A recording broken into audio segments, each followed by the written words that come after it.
2 million shells கண்டிப்பாக யூரோப்பால் முடியும் நீங்கள் நினைக்கிறீங்களா? ஆனால் முடியும் அப்படின்னு சொல்லியிருக்காங்க. யூரோப் நாடுகள் 2 மில்லியன் ஷெல்ஸ் அப்படிங்கிறத வருஷத்துக்கு உக்ரைனுக்கு கொடுக்க போகிறோம் அப்படின்னு சொல்கிற ஒரு அறிவிப்பை கொடுத்துருக்காங்க. இந்த 2 மில்லியன் அதாவது 20 லட்சம், இந்த 20 லட்சம் ஷெல்ஸ் போதுமா உக்ரைனுக்கு? நாளொன்றுக்கு பீக் டைமில் 6000லேருந்து 10,000 ஷெல்ஸ் அப்படிங்கிறத பயன்படுத்தினாங்க. அப்படி பார்க்க போனால் வெகு சில நாட்கள் மட்டும்தான் இந்த 2 மில்லியன் ஷெல்ஸ் அப்படிங்கிற கணக்கெல்லாம் உக்ரைனுக்கு பொருந்தும். அதை விட ரொம்ப இம்பார்ட்டண்ட், 2 மில்லியன் ஷெல்ஸ் அப்படிங்கிறத உருவாக்குவதற்கான திறன் இப்போது யூரோப்பில் கிடையாது. கண்டிப்பாக இல்லை, அது எந்த நாடு முயற்சி செஞ்சாலும் இல்லை அப்படிங்கிறது தான்.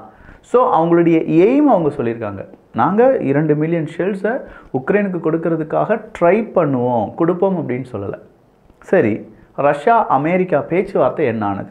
டொனால்டு ட்ரம்ப் அவர்கள் ஜெலன்ஸ்கி அவர்களிடம் என்ன சொன்னார்? 1 மணி நேரம் 1.5 மணி நேரம் நாங்கள் பேசியிருக்கோம் ஜெலன்ஸ்கி, இதுதான் நடந்துச்சு அப்படின்னு ஏதாவது சொல்லியிருக்காரா? பல விஷயங்களை இங்கே நம்ம தெரிந்து கொள்ள போகிறோம். எல்லாம் பார்த்துடலாமா?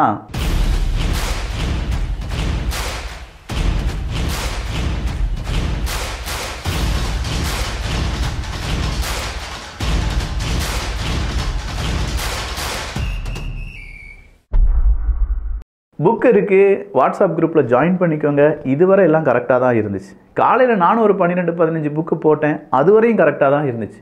ஆனால் அதுக்கு பின்னாடி வந்து ஒரு 2000 மெசேஜ் நான் எதிர்பார்க்கலை.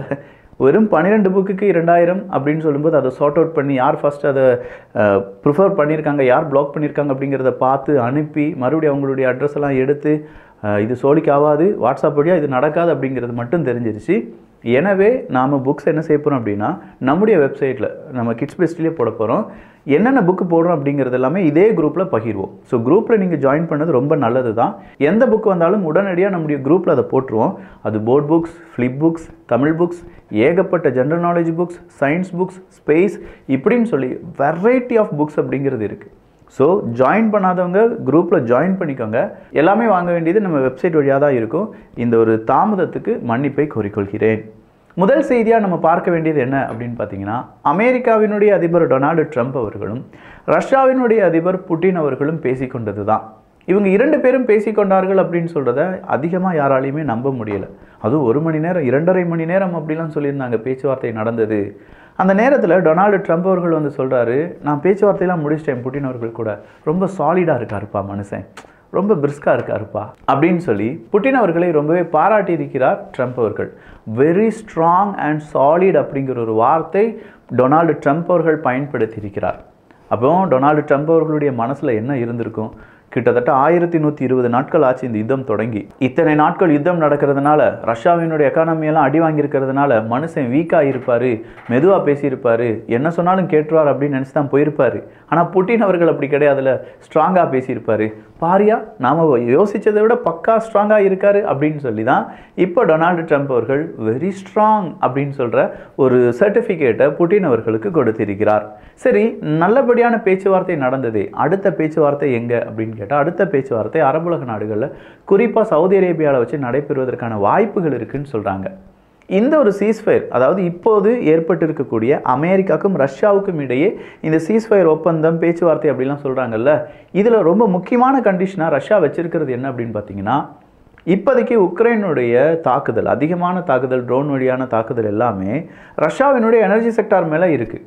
அந்த எனர்ஜி செக்டார் மேலே இனி ஒரு தாக்குதல் நடந்தாலும் இந்த சீஸ்ஃபயர் டாக் அப்படிங்கிறத நாங்கள் பிரேக் பண்ணிடுவோம் அமெரிக்கா.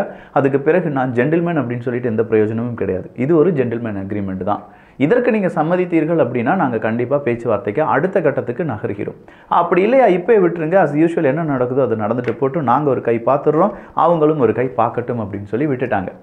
அப்போ கண்டிப்பாக டொனால்டு ட்ரம்ப் அவர்கள் இந்த விஷயத்தையாவது கன்வே பண்ணியிருக்கணும்ல, உக்ரைனுடைய அதிபர் ஜெலன்ஸ்கி அவர்களிடம் கன்வே பண்ணினாராம். அப்படி ஒரு தகவல் வந்திருக்கு. டொனால்டு ட்ரம்ப் அவர்கள் பேச்சுவார்த்தை முடிந்த கையோடையே ஜெலன்ஸ்கி அவர்களை கூப்பிட்டு, மக்கா இதுதான் பேசணும், இப்போதைக்கு இந்த பேச்சுவார்த்தை மட்டும்தான் நடந்திருக்கு மக்கா, நீ கொஞ்சம் வெயிட் பண்ணு, அதன் பிறகு நம்ம என்னன்னு பார்த்துக்கலாம்யா அப்படின்னு சொல்லியிருப்பதாக தகவல்கள் வெளியாக இருக்கின்றன. இல்லை, அந்த பக்கமாக இருந்த ஜெலன்ஸ்கி அவர்கள் கேட்டிருப்பார்ல, 30 நாள் நம்ம சீஸ்ஃபயர் டீல் அது என்னாச்சு அப்படின்னு சொல்லி, அது எல்லாமே இனிமேல் பேச்சுவார்த்தையில் தான் உறுதி செய்வார்கள். ஸோ இதுவரையிலும் 30 நாட்கள் போர் நிறுத்தம் அப்படிங்கிறத உறுதி செய்யலை. அப்போ இன்னைக்கு உக்ரைன் போர் நிறுத்திட்டாங்களா அப்படின்னு கேட்டால் இல்லையே. இன்னைக்கும் உக்ரைன் ரஷ்யாவுக்கு எதிராக தாக்குதல் நடத்தினாங்க. ரஷ்யா போரை நிப்பாட்டிட்டாங்களா? அதுவும் கிடையாது. ரஷ்யாவும் ஒரே அடியாக அடிச்சுட்டு தான் இருக்காங்க என்பதும் குறிப்பிடத்தக்கது. அடுத்ததா டெலகிராம். இந்த டெலகிராம் அப்படிங்கிறது ரொம்ப இம்பார்ட்டண்ட்டான ஒரு விஷயம் ரஷ்யா உக்ரைன் போரில்.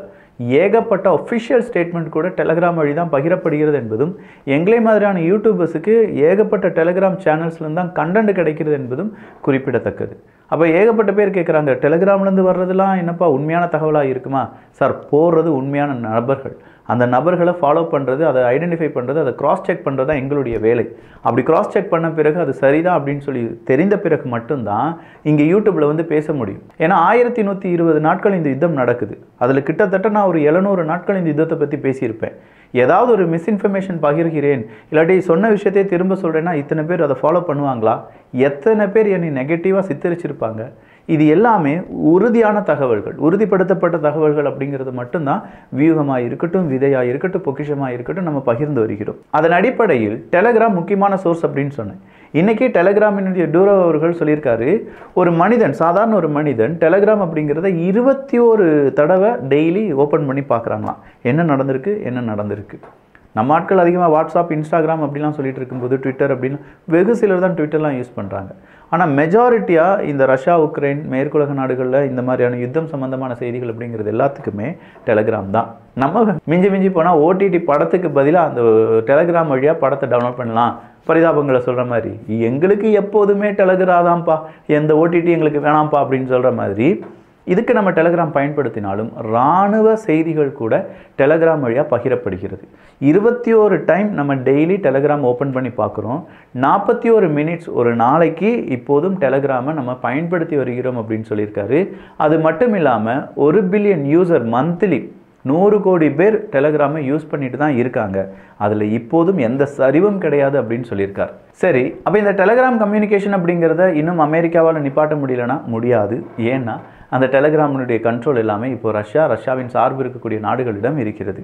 சரி, இன்றைக்கி ரஷ்யா அவங்களுடைய சொந்த ட்ரோனையை சுட்டு வீழ்த்தி விட்டார்களாமே அப்படின்னு கேட்டால் இல்லை, அது ரஷ்யா தான் வீழ்த்தி விட சொன்னார்கள் அப்படின்னு சொல்கிறாங்க. இல்லை, அது உண்மை கிடையாது. ட்ரோன் மால்ஃபங்க்ஷன் ஆகி தான் கீழே விழுந்து நொறுங்கிருச்சு அப்படின்னு சொல்கிற தகவல் வெளியாகி இருக்கிறது. அடுத்ததாக வந்திருக்கக்கூடிய செய்தி என்ன அப்படின்னு பார்த்தா, அமெரிக்காவுக்கும் ரஷ்யாவுக்கும் இடையே ஒரு பேச்சுவார்த்தை நடைபெற போகிறது. அதுவும் சவுதி அரேபியாவில் வச்சு நடக்க போகுது அப்படின்னு நான் சொன்னேன்ல.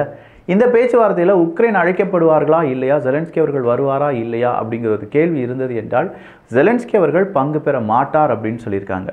எகெயின் உண்மையான பேச்சுவார்த்தை நடக்கும்போது ஜெலன்ஸ்கி அவர்கள் அங்கே ஆப்சண்டாக இருக்க போகிறார். அந்த ஆப்சண்ட் ஜெலன்ஸ்கி அவர்களுக்கு டிரான்ஸ்லேஷனாக யார் சொல்லிக் கொடுக்க போகிறாங்க? அமெரிக்காவினுடைய அதிகாரிகள். நாங்கள் இதை தான் பேசணும், இதை பேசலை, இப்படி தான் வந்திருக்காங்க ரஷ்யா இப்படின்னு சொல்கிற எக்ஸ்பிளனேஷனை கொடுக்க போகிறாங்க. சரி, இதெல்லாம் ஒரு புறம் இருக்கட்டும். ஜெர்மனியில் சீக்கிரமாக ஆட்சி மாற்றம் எல்லாமே இருக்குமே, புதிய சான்சலர்லாம் வரப்போகிறாங்க அப்படின்னு சொன்னோம்ல. அதுலேயும் குறிப்பாக ஜெர்மனியில் இப்போ பாராளுமன்றத்தில் ஒரு முக்கியமான நிகழ்வு நடந்திருக்கு. நீங்கள் இன்னும் நிறைய ரூபா டிஃபென்ஸுக்காக எடுத்துக்கோங்கப்பா அப்படின்னு சொல்லி பாராளுமன்றம் ஜெர்மனிக்கு அனுமதி கொடுத்துருக்கு. அந்த அனுமதி யார் அப்படியே அவங்க கையில் கிடைக்க போகுதுன்னா புதிய சான்சலர் கையில்.